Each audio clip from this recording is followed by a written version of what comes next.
setelah saya memberikan video tutorial, saya dan peserta didik akan menyusun jadwal. Setelah memahami penjelasan guru, peserta didik membuat kesepakatan bersama guru untuk membuat proyek dan pengumpulan proyek. Yang kedua, guru menugaskan setiap kelompok membuat rencana dalam membuat proyek untuk percobaan sistem pencernaan manusia. Yang ketiga, guru memeriksa jadwal rencana yang sudah dibuat oleh setiap kelompok. Nah, setelah itu guru akan memonitoring dan memantau perkembangan proyek pada setiap kelompok. Yang pertama, guru bertanya, sudah sampai mana perkembangan proyek sistem pencernaan manusia? Diharapkan peserta didik sudah sampai pembuatan dan perencanaan. Yang kedua, guru membantu dan membimbing jika ada peserta didik yang mengalami kesulitan. Contohnya itu, siswa akan bertanya, Pak, apa sih perbedaan usus besar dan usus halus? Ciri-cirinya itu apa saja dan cara kerja mereka itu seperti apa? Nah, setelah itu peserta didik diberi pemahaman lagi soal sistem pencernaan manusia secara singkat agar memahami tugas proyek tersebut.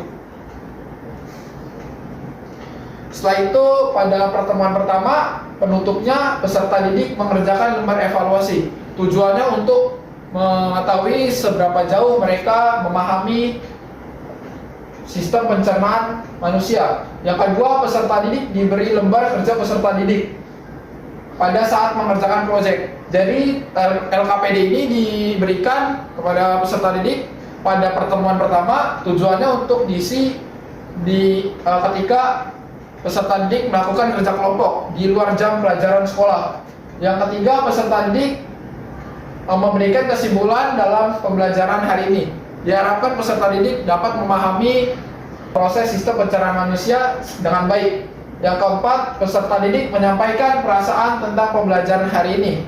Diharapkan peserta didik dapat senang, bahagia, dan tidak merasa bosan dalam proses pembelajaran. Yang kelima, peserta didik menyimak pelajaran di pertemuan yang akan datang. Yang keenam, peserta didik dan guru menutup pembelajaran dengan salam dan doa. Setelah itu, pada pertemuan kedua pembukaan masih sama, yaitu pertama peserta didik memberi salam kepada guru atau guru memberi salam kepada peserta didik.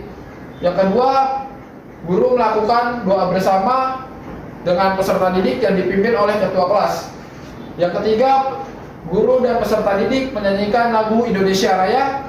Yang keempat, guru memeriksa kehadiran peserta didik. Yang kelima, peserta didik diberi ice breaking oleh guru sebelum pembelajaran dimulai. Nah, pada tahap selanjutnya, pertemuan kedua lanjut langsung ke menganalisis data. Yang pertama, guru menugaskan peserta didik untuk mengamati apa saja yang terjadi pada saat proses tubuh mencerna makanan. Mereka mencatat proses makanan yang dicerna. Diharapkan analisis data tersebut valid dan akurat. Yang kedua, guru menugaskan siswa atau peserta didik untuk mendata dan menganalisis fungsi, komponen, cara kerja, dan gangguan pada sistem pencernaan manusia. Yang ketiga, guru menugaskan peserta didik memberikan kesimpulan setelah melakukan pengumpulan data dengan ditulis tangan di lembar kerja peserta didik yang sudah diberikan. Nah, berikut ini adalah lembar kerja peserta didik yang diberikan oleh guru. Soal yang pertama yaitu tuliskan langkah-langkah yang kalian lakukan dalam membuat sistem pencernaan manusia. Yang kedua, pembagian tugas atau kontribusi anggota dalam pembuatan proyek sistem pencernaan manusia. Yang ketiga, bagaimana cara kerja organ sistem pencernaan manusia dalam memproses makanan yang dimakan. Ini adalah fungsi dan cara kerja sistem pencernaan manusia. Pertanyaan yang keempat yaitu, buatlah kesimpulan bagaimana cara sistem pencernaan manusia mengolah makanan pada proyek yang sudah dibuat. Yang kelima, buatlah jadwal pelaksanaan proyek sesuai dengan rancangan proyek yang sudah dibuat. Dan ini adalah lembar refleksi peserta didik atau lembar refleksi siswa.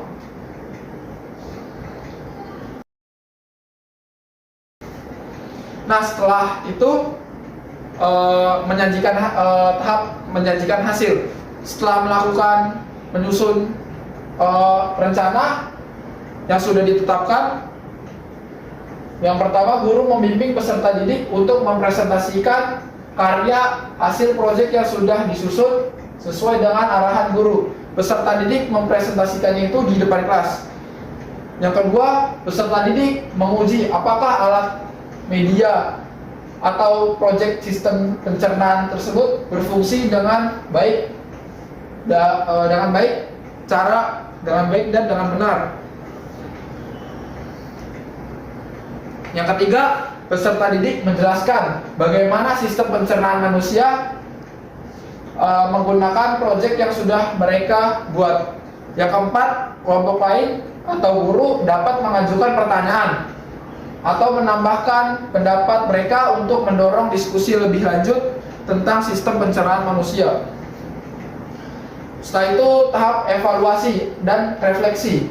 Yang pertama, guru dan peserta didik diberi umpan balik oleh guru terhadap presentasi setiap kelompok sebagai mengetes pemahaman mereka apakah pelajaran yang bisa diambil setelah belajar sistem pencernaan manusia. Yang kedua, guru dan peserta didik mengapresiasikan hasil kerja kelompok dan memberikan penilaian berdasarkan kriteria yang sudah ditetapkan.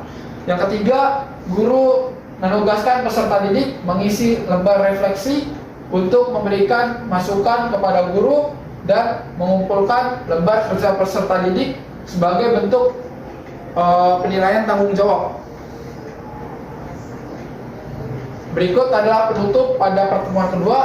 Yang pertama, peserta didik diberi penghargaan pada individu atau kelompok yang berkinerja dengan baik.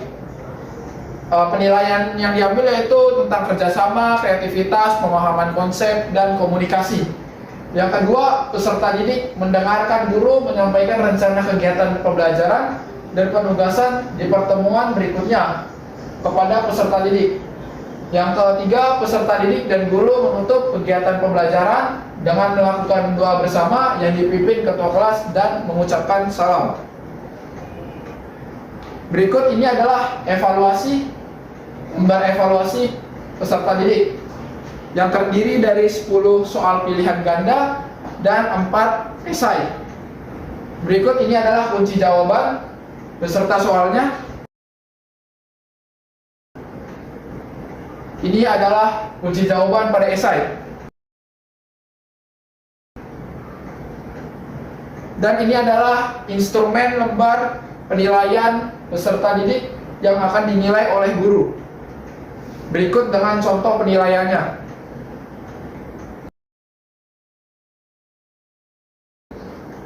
Sekian pemaparan presentasi saya ketika saya menjadi seorang guru. Kurang lebihnya minta maaf. Assalamualaikum warahmatullahi wabarakatuh.